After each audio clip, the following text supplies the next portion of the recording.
सभी को नमस्ते। मेरा नाम नीरज अत्री है और आज के इस वीडियो में आप सबका स्वागत है। अभी तक हम 5 कड़ियाँ देख चुके हैं जिसमें हम ये देख रहे हैं कि हमारे देश में इतिहास को किस तरह से विकृत रूप में प्रस्तुत किया जाता है। अब आज मैं आपको बताऊंगा इनका जो ट्रिक नंबर 6 और 7 होता है। वैसे तो एक ही ट्रिक के 2 पहलू हैं ये, कि वो सोर्सेज या वो स्रोत जो आपकी जो बातें हैं उनको फेवर करते हैं, उनका समर्थन करते हों, वो अगर झूठे भी हों तो उन्हें सच्चा कह के प्रस्तुत करना, और जो आपकी बात का समर्थन नहीं करते, आपको सपोर्ट नहीं करते, वो अगर सच्चे भी हों तो भी उन्हें झूठा कह के उनका प्रचार करना। तो पहले पार्ट पे चलते हैं कि कौन से ऐसे सोर्सेज हैं जो वास्तविकता में झूठे हैं लेकिन उनका प्रयोग किया जाता है। अपनी इस वीडियो में फैज़ान मुस्तफ़ा ने एक आर्कियोलॉजिस्ट यानी एक पुरातत्ववेत्ता का रेफरेंस लिया है जिनका नाम है एलॉयज़ एंटन फ्यूहरर। अब ये जर्मन मूल के एक पुरातत्ववेत्ता थे या आर्कियोलॉजिस्ट थे। पहले आप सुन लीजिए उन्होंने क्या कहा है। और ये सब कौन लिख रहा है? Archaeologist Alois Allen फ्रेरर।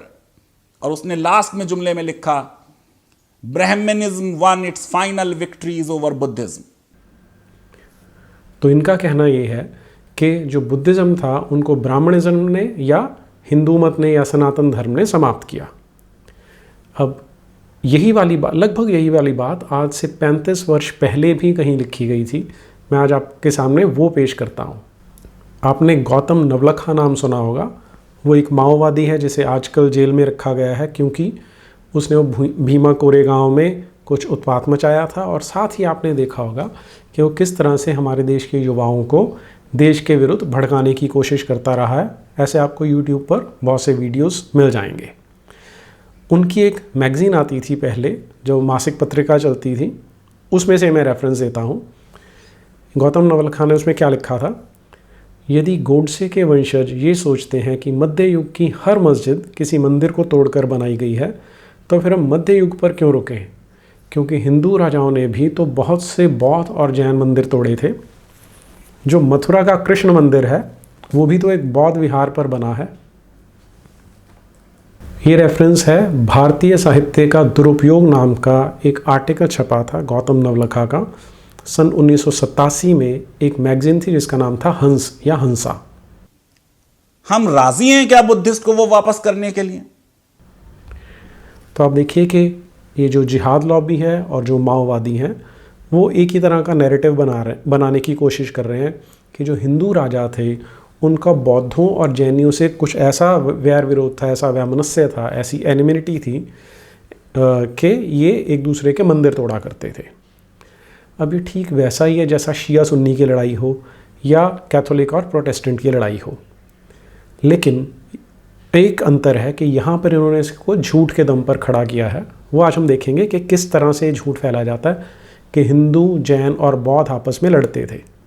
ऐसे इक्का दुक्का कोई घटनाएं तो देखने को मिलती हैं, लेकिन वास्तव में इन्होंने उनको इतना बढ़ा चढ़ा के पेश करने की कोशिश किया कि लगे मानो बहुत ज़्यादा इनका आपस में झगड़ा रहता था। अब हम आते हैं ये जो फ्यूहरर नाम का आर्कियोलॉजिस्ट था इसकी बातों के ऊपर, क्योंकि ये अपने समय में जो आर्कियोलॉजिकल सर्वे ऑफ इंडिया है यानी भारतीय पुरातत्व विभाग है उसमें काम करता था। अब माओवादियों और जिहादियों के अलावा जो मिशनरी लॉबी है वो भी इस नैरेटिव को बहुत बल देती है, क्योंकि किसी भी घर में जब आप फूट डाल देते हैं, जैसे बौद्ध, जैन और सिख और हिंदू हैं, इनमें अगर आप जितनी फूट डाल के रखेंगे, जितना आप इनको आपस में लड़ाएंगे, उतना इनको कन्वर्ट करना या उतना इनको हराना आसान हो जाता है। तो ये मिशनरियों ने एक आजमाया हुआ नुस्खा है, उसी पे काम कर रहे थे। इस कड़ी में आप समझेंगे कि जो आर्कियोलॉजी उसको कैसे यूज़ किया जा रहा है। जब अभी आर्कियोलॉजिकल सर्वे ऑफ इंडिया नहीं बना था उस समय हमारे देश में एक अंग्रेज़ अधिकारी थे जिनका नाम जनरल कनिंघम था। उन्होंने कुछ जगह पर खुदाई करके कुछ बौद्ध स्तूप जो थे उनको निकाला था, और तब उन्होंने कहा था कि ये जो इस तरह का काम है उसे करने के लिए हमें एक पूरा विभाग बनाने की ज़रूरत पड़ेगी। अब उन्होंने ये जो काम किया था खुदाई का, वो आज से लगभग 150 साल पहले 1853 से लेकर 1861 के बीच में किया था। और तब उन्होंने एक जो मथुरा में जहाँ पर आज कृष्ण जन्मभूमि मंदिर है वहाँ के बारे में ये पहली बार एक थ्योरी दी थी, ये एक परिकल्पना दी थी कि संभावना ये है कि इस कृष्ण जन्मभूमि मंदिर पर, जिसे डेरा केशवराव मंदिर भी कहा जाता है, वो किसी बौद्ध मंदिर के ऊपर या बौद्ध विहार के ऊपर बनाया गया हो। आप ध्यान रखिए ये कि उन्होंने केवल एक थ्योरी दी थी। फिर इसके बाद आते हैं ये फ्यूहरर जिनकी बात कर रहा है फैज़ान मुस्तफ़ा। उन्होंने यहाँ पर खुदाई करनी शुरू की और उन्होंने अपनी खुदाई की थी लगभग 1887 से 1896 के बीच में। उनकी reports archaeological survey of India के पास मिल जाती हैं, तो मैं आगे के कुछ रेफरेंसेस उन्हीं रिपोर्ट्स में से देने वाला हूँ, जिन्हें सीताराम गोयल जी ने अपनी किताब Hindu temples what happened to them में उल्लेखित किया हुआ है। इस किताब के पेज नंबर 38 पर वो बताते हैं, the last archaeological exploration at Mathura were conducted out by doctor Fuhrer between the years 1887 and 1896. He explored also the Kankali site. Unfortunately, no account of his research is available except the meager information contained in his museum reports for those years. तो ये जो हमारा पुरातत्व विभाग है वो ये कह रहे हैं कि इन्होंने खुदाई ज़रूर की थी, लेकिन उनकी जो छोटी सी रिपोर्ट्स हमें मिलती हैं, कोई ऐसा एविडेंस अभी हमारे पास इस बारे में नहीं है। डॉक्टर फ्यूरर ने एक बार ये बताया कि जब इन्होंने मथुरा में खुदाई की, वहाँ पर डेरा केशवराव मंदिर के पास में, तो उन्हें वहाँ पर एक शिलालेख मिला जो ये स्थापित करता है कि वहाँ पर पहले एक बौद्ध विहार रहा था, इसलिए ये संभावना है कि जो ये कृष्ण मंदिर है ये बौद्ध विहार को तोड़ के बनाया गया था। अब ये डॉक्टर फ्यूरर के बाद जो अगले व्यक्ति आते हैं वो एक और आर्कियोलॉजिस्ट हैं जिनका नाम वॉगेल है। अब ये वॉगेल अपनी रिपोर्ट में क्या बता रहे हैं, all we can say from past explorations is the following, the Katra must have been the site of a Buddhist monastery named the Yash Vihar, which was still extant in the middle of the 6th century. It would seem that in the immediate vicinity there existed a stupa to which the Bhuteshwar railing pillar belonged. Dr. Führer mentions indeed in one of his reports that in digging at the back of Aurangzeb's mosque, he struck the procession path of a stup bearing a dedicatory inscription. तो जो doctor Vogel हैं वो अपनी report में ये बता रहे हैं कि फ्यूरर ने क्या कहा था कि एक बार जब वो खुदाई कर रहा था ये औरंगज़ेब वाली जो मस्जिद है, यानी जिसे आज हम डेरा केशवराव या औरंगज़ेब मस्जिद कहते हैं, तो वहाँ पर उन्होंने देखा कि उनको एक पूरे का पूरा जो बौद्ध स्तूप था उसके पास जो परिक्रमा करने वाला पूरा मार्ग होता है वो मिला। वो तो मिला ही मिला, उसके साथ ही एक शिलालेख भी मिला जो ये स्थापित करता है कि वहाँ पर एक बौद्ध स्तूप हुआ करता था। फिर डॉक्टर वोगेल इसी रिपोर्ट के बारे में आगे विस्तार से बता रहे हैं, it was particularly one find which seemed to call for further investigation. Dr. Führer, while describing his last exploration of the year 1896 on the Katra, says the following: about 50 paces to the north of this plinth of the Keshavrao temple, I dug a trail trench 80 feet long, 20 feet broad and 25 feet deep in the hope of exposing the foundations and some of the sculptures of this Keshav temple. However, none of the hoped for Brahmanical sculptures and inscriptions were discovered, but only fragments belonging to an ancient stupa. At a depth of 20 feet, I came across a portion of the circular procession path leading round this stoop. On the pavement, composed of large red sandstone slabs, a short dedicatory inscription was discovered, according to which this stupa was repaired in Samvat 76 by Kushan king Vasushaka. Unfortunately, I was unable to continue the work and lay bare the whole procession path, as the walls of the brick structure adjoining the masjid are built right across the middle of this stupa.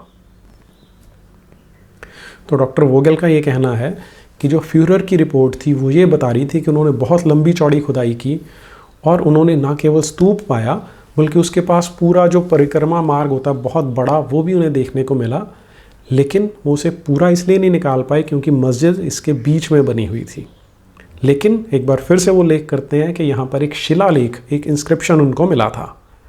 फिर आगे वो बता रहे हैं कि unfortunately the inscription referred to by doctor Fuhrer was never published nor were estampages of it known to exist. दुर्भाग्य ये रहा कि ये जो शिलालेख था ये कभी पब्लिश नहीं हुआ, कभी प्रकाशित नहीं हुआ और ना ही इनकी कोई स्टैम्पेजेस बनी. नहीं तो क्या होता है कि उसकी स्टैंप बना के रख ली जाती है. अब इसके आगे की कहानी ये सारा कुछ पर्दा खोल देती है. इसके बाद क्या हुआ, एक और आर्कियोलॉजिस्ट बाद में आए राधा कृष्ण के नाम से. वो आगे क्या आर्कियोलॉजिकल सर्वे ऑफ इंडिया की रिपोर्ट क्या बताती है. The endeavors made by Pandit Radhakrishnan to recover Dr. Furer's inscription were not crowned with success. It is true, however, that on the spot indicated the remains of a brick stoop honeycombed by the depredations of contractors came to light. The monument, however, cannot be assigned to a date earlier than about the 6th century of our era. Of the circular procession path of the red stone slabs mentioned in Dr. Furer's report, no trace was found, but at a much higher level there was a straight causeway of stone referable to about 12th-13th century AD. तो जब पंडित राधा कृष्ण ने वहाँ पर खुदाई करनी शुरू की, उन्हें भी कोई शिलालेख नहीं मिला, उन्हें भी कोई वो जो परिक्रमा मार्ग है वो भी नहीं मिला, लेकिन वो ये बताते हैं कि उसके ऊपर कहीं पर एक ऐसा बौद्धिस्ट स्ट्रक्चर मिलता है जो लगभग 12वीं-13वीं शताब्दी का है, जबकि जो डॉक्टर फ्यूरर हैं वो ये बता रहे हैं कि जो पहली सदी थी उस समय का स्तूप हमें मिलता है। तो अब यहाँ पर देखिए आप एक विरोधाभास दिखाई देगा कि कनिंघम एक थ्योरी देते हैं, फ्यूरर एक शिलालेख और एक पूरा परिक्रमा मार्ग बताते हैं, और उसके बाद जब वोगेल खुदाई करते हैं तो बोलते हैं ऐसा मुझे कुछ मिला नहीं है। फिर जो पंडित राधा कृष्ण हैं वो वहाँ खुदाई कर देते हैं पूरी की पूरी, लेकिन उन्हें भी ऐसा उन्हें कुछ नहीं मिलता है। तो यहाँ पर क्या गड़बड़ है वो समझना हमारे लिए ज़रूरी है। अब क्योंकि आर्कियोलॉजिकल सर्वे ऑफ इंडिया स्थापित हो चुका है तो उन्होंने बाद में और भी बहुत सारी खुदाइयाँ की हैं। उसके बाद जो खुदाइयाँ की गई वो है 1974-75 में, 1975-76 में और 1977 में। इन सारे जो आर्कियोलॉजिस्ट हैं, जो पुरातत्ववेत्ता हैं, वो कोई भी कनिंघम की थ्योरी हो या फ्यूरर की हो या वोगेल की हो उसका कोई समर्थन नहीं करता, और ना ही उन्हें ऐसा कुछ मिलता है। बल्कि इसके ठीक उलट वहाँ पर विष्णु की बहुत सारी मूर्तियाँ और बहुत सारी ऐसी वस्तुएं मिलती हैं जो ये इशारा करते हैं कि वहाँ पर एक बहुत बड़ा विष्णु मंदिर या कई विष्णु मंदिर रहे होंगे। अब इनके अलावा एक डॉक्टर हेनरिक ल्यूडर्स हैं जिन्हें मथुरा का विशेषज्ञ माना जाता है। उनकी एक स्टेटमेंट है तो वो आपको थोड़ी सी इसमें क्लैरिटी दे देगी। उन्होंने क्या बताया, considering the well known untrustworthiness of doctor Fuhrer's reports, he writes, there can be no doubt that the Vasushka inscription is only a product of his imagination. तो उनका कहना ये है कि हम ये जो डॉक्टर फ्यूरर है इस पर कोई विश्वास नहीं कर सकते क्योंकि ये विश्वसनीय व्यक्ति नहीं है। इसलिए ये बार बार जिस शिलालेख की बात कर रहा है, बहुत ज़्यादा पॉसिबिलिटी ये है, बहुत ज़्यादा संभावना ये है कि इसकी अपनी इमेजिनेशन रही होगी, वहाँ पर सच में कभी कोई शिलालेख नहीं था। ऐसे ही फिर एक थे स्टीवन रॉजन, उन्होंने डॉक्टर वोगेल के बारे में बताया है। सिर्फ डॉक्टर वोगेल नहीं, वो जनरली बता रहे हैं कि शुरू में जितने आर्कियोलॉजिस्ट हिंदुस्तान में थे वो कट्टर ईसाई भी थे और वो अपनी इस बात को कहीं छिपाते भी नहीं थे। इसलिए जो डॉक्टर वोगेल कह रहा है कि ऐसी संभावना है, उसको भी हमें इनकार कर देना चाहिए, क्योंकि उनकी जो मिशनरियों वाली जो सोच थी उसके तहत ही उन्होंने इस तरह की बात की होगी। हमारे लिए सबसे इम्पॉर्टेंट चीज़ इसमें क्या है कि कनिंघम ने 1853 से 1862 में काम किया, फ्यूरर ने 1896 में ख़त्म कर दिया, पंडित राधाकृष्ण सबसे बाद में करते हैं 1911-12 में, लेकिन उन्हें भी कुछ नहीं मिलता। अब ये तो संभव नहीं है कि शिलालेख गायब हो गया हो या वहाँ से पूरे का पूरा जो परिक्रमा पथ है उसी को किसी ने चोरी कर लिया हो। तो ये आपके लिए एग्जाम्पल है कि किस तरह से जो अपने को सूट करता है उतना हिस्सा निकाल लिया जाता है। लेकिन अभी आपको डॉक्टर फ्यूरर की असलियत समझनी है। असलियत ये है कि डॉक्टर फ्यूरर को आर्कियोलॉजिकल सर्वे ऑफ इंडिया में से जो उस समय की अंग्रेज सरकार थी उनको निकाल देना पड़ा था, क्योंकि वो वहाँ पर धांधलेबाजी या धोखेबाजी कर रहे थे। और ये धोखेबाजी क्या थी कि वो नकली शिलालेख बना कर उनको बेचते थे। तो एक ऐसा व्यक्ति जो पूरी तरह से सिद्ध हो चुका था कि धोखेबाज है और चोर है, उसकी बातों पर विश्वास किया जा रहा है, उसकी बातों को हिस्ट्री के रूप में पेश किया जा रहा है। लेकिन उसके बाद आर्कियोलॉजिकल सर्वे ऑफ इंडिया 100 साल से वहाँ पे काम कर रहा है। ऐसा कोई बुद्धिस्ट स्तूप नहीं मिलता, ऐसे कोई प्रमाण नहीं मिलते कि बुद्धिस्ट विहार को तोड़ के बनाया गया था। इस बात का उल्लेख फैज़ान मुस्तफ़ा कतई नहीं करते हैं। क्रिस्टोफर बैकविथ नाम के एक व्यक्ति हैं जिन्होंने बुद्धिज़्म पर एक पूरी किताब लिखी है, और उन्होंने बताया कि डॉक्टर फ्यूरर की क्या उस समय की जो रेपुटेशन थी, कैसे लोग उनको सोचते थे। The archaeologist Anton Führer had already been publicly exposed as a forger and dealer in fake antiquities and expelled from his position in 1898। यानी जब वो मथुरा में खुदाई करके जस्ट हटे ही थे, उसके बाद पता लग गया कि किस तरह का चोर और धोखेबाज व्यक्ति है, इसलिए उसे वहाँ से निकाल दिया गया था। अब जिस समय इसे निकाला गया था आर्कियोलॉजिकल सर्वे ऑफ इंडिया में से, तो जो सरकारी शब्दावली होती है वो बड़ी घुमा फिरा के बोली जाती है ताकि सरकार पे कोई बहुत ज़्यादा आक्षेप ना लगे। लेकिन आर्कियोलॉजिकल सर्वे ऑफ इंडिया ही की एक रिपोर्ट है सन 1899 की, उसमें देखिए क्या बताया है इसी फ्यूरर के बारे में। ये पेज नंबर 4 है। इसमें वो बता रहे हैं कि इन्होंने बहुत सारी बुद्धिस्ट शिलालेखों की, बहुत सारे स्तूपों का वर्णन किया है। फिर उस वर्णन के बारे में वो पेज नंबर 4 पे क्या बताते हैं। This elaborate description was not supported by a single drawing, plan or photograph. Every word of it is false. The stone railing, the fallen column and the broken sculptures had no existence save in Dr. Furer's fertile imagination. This work has been withdrawn from circulation by the government of India. तो ये इतना बड़ा धोखेबाज व्यक्ति था कि पूरी description दे दिया करता था कि वहाँ पर इतने सारे जो पिलर हैं वो टूटे पड़े हैं, इतना बड़ा वहाँ पर एलेबोरेट स्ट्रक्चर है, लेकिन वो सारे का सारा झूठ निकलता था। और जो अंग्रेज़ सरकार थी, गवर्नमेंट ऑफ इंडिया उस समय की, उसे वो सारी की सारी रिपोर्ट्स वापस लेनी पड़ी क्योंकि वो झूठी सिद्ध हुई थी। इस रिपोर्ट को लिखने वाले हैं विंसेंट आर्थर स्मिथ और पूर्णचंद्र मुखोपाध्याय। अब ये तो एक पक्ष है। दूसरा पक्ष इससे उल्टा है कि यहाँ पर तो एक चोर को ये एज आ आर्कियोलॉजिस्ट पेश कर रहे हैं कि उन्होंने ये बताया कि बुद्धिज़्म को सनातन धर्म ने समाप्त किया था। लेकिन एक बहुत ऑथेंटिक सोर्स है हमारे देश में इतिहास का, हिस्ट्री का। 8 वॉल्यूम्स की किताबें हैं, history of India as told by its own historians. ये आज से लगभग 150 साल पहले छपी थी, अंग्रेज़ों ने ही लिखी थी। एक थे इलियट और दूसरे थे डॉसन, इसलिए इन्हें एलियट एंड डॉसन भी कहा जाता है। इनके बारे में पहले आप सुन लीजिए इन्होंने क्या कहा है। तो आइए अब जरा सा इस पे बात कर लेते हैं कि ये कैसे हुआ ये प्रोजेक्ट, और ये मुसलमानों का टेंपल डिस्ट्रक्शन जो है इसको कैसे हमारे दिमाग में बैठाया गया। मैंने बीए में सेकेंड ईयर में ये 8 वॉल्यूम्स पढ़े थे, history of India as told by its own historians, जिसको 1849 में एडिट किया था सर हेनरी एम एलियट और उनके साथ थे जॉन डॉनसन। सो एलियट एंड डॉनसन कहलाते हैं। इन्होंने जो है ये सारी पर्शियन टेक्स्ट वगैरह का ट्रांसलेशन करके, जिसमें बहुत सी गलतियां भी हैं, हमको ये बताया कि मुसलमान बड़े बारबैरिक थे और मुस्लिम पीरियड में बड़ा हिंदुओं के साथ ज्यादती हुई, और अब जो अंग्रेज आए हैं उनका बहुत कल्याण करने वाले हैं। अब आप ये देखिए, इसने अपनी प्रीफेस में ये बात लिख दी और मैं उसको कोट कर रहा हूं। Noting the far greater benefits that Englishmen had brought to Indians in mere a half century than Muslims had brought in 5 centuries, Eliot expressed the hope that his published translations will make our native subjects, yani Indians, more sensible of the immense advantages accruing to them under the mildness and equity of our rule, unquote. देख साहब, tie बांध के TV पे बोला, tie बांध के कोई झूठ बोलता है। अब यहाँ आप खूबसूरती देखिए क्या है कि पहले मुसलमान आए, उन्हें लगता था उनका शासन कभी समाप्त नहीं होगा, इसलिए उन्होंने पूरी क्रूरता से, पूरी निर्लज्जता से जितना कुछ किया था वो सब कुछ उन्होंने लिख के भी छोड़ा। अब अंग्रेज़ आए, वो उससे भी ज़्यादा क्रूर थे, लेकिन अपनी क्रूरता को कम करके दिखाने के लिए उन्होंने ये किताबें प्रकाशित की। अब फैज़ान मुस्तफ़ा का कहना ये है कि उन्होंने अपने प्रीफेस में लिख दिया है इसलिए इसे ना माना जाए, लेकिन वास्तविकता यह है कि उन्होंने जो ट्रांसलेशन की है, जो अनुवाद किए हैं, वो बिल्कुल ठीक हैं। एक आधी छोटी मोटी गलती उनमें मिलती है, लेकिन अदरवाइज़ उन्होंने सारे का सारा वैसा ही बताया जैसा मुसलमान लेखकों ने लिखा था। उन्होंने अपनी प्रेज़ की हुई थी कि हमने हिंदुओं को मार रहे हैं, काट रहे हैं, बुद्धिस्टों को मार रहे हैं, यहाँ की यूनिवर्सिटीज़ को जला रहे हैं। तो ये क्योंकि इनके नैरेटिव को सूट नहीं करता, इसलिए बोलते हैं कि एलियट एंड डॉसन पर विश्वास नहीं करना चाहिए।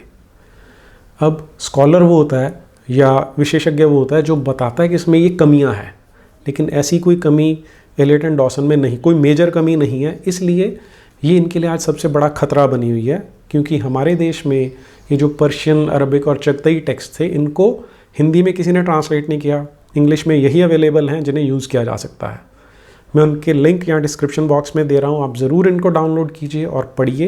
ये बिल्कुल सही इतिहास बताते हैं और इसे जितना हो सके उतना लोगों में बांटिए भी। इन किताबों को बदनाम करने में पूरी लॉबी लगी हुई है। इवन जो ये गोरी चमड़ी वाले कुछ इतिहासकार हैं वो भी लगे हैं। एक एग्जाम्पल है ऑड्री ट्रश के नाम की लेडी का, ये आप उसका एग्जाम्पल देखिए, वो भी सेम शब्दावली बोल रही है जो फैज़ान मुस्तफ़ा बोल रहे हैं। They needed to make India's pre-modern Muslim kings look really, really bad in order for the contrast to appear favorable to them. The British did that crucially through scholarship. So, for instance, in the 1860s and the 1870s, Henry Eliot and John Dowson produced the 8-volume History of India as told by its own historians. Many have mistaken this series as objective, and that's because it contains translations of primary source text, right? What could be more objective than just putting the primary sources in front of you? But in reality, Eliot and Dowson selected excerpts specifically with the goal of showing Indo-Muslim rulers to be vicious despots. They did not hide that ambition, by the way. They were very open about it. So in his preface to Volume 1 of the History of India, for instance, Eliot openly extols the supremacy of the British colonial government over lazy, debauched Mohammedan kings, in his terminology, who he says emulate the vices of a Caligula or a Commodus. तूने उनके हाँ में हाँ मिला दी, कल तू कुछ बोलेगा तेरी हाँ में हाँ मिला देगा कोई, साले ऐसी ही तुम्हारी बिरादरी बढ़ते जाएगी। तो किस तरह से हमारे देश में इतिहास को तोड़ा जा रहा है, आपको आज ये देख के पता लगा होगा। आज के लिए इतना ही, नमस्ते।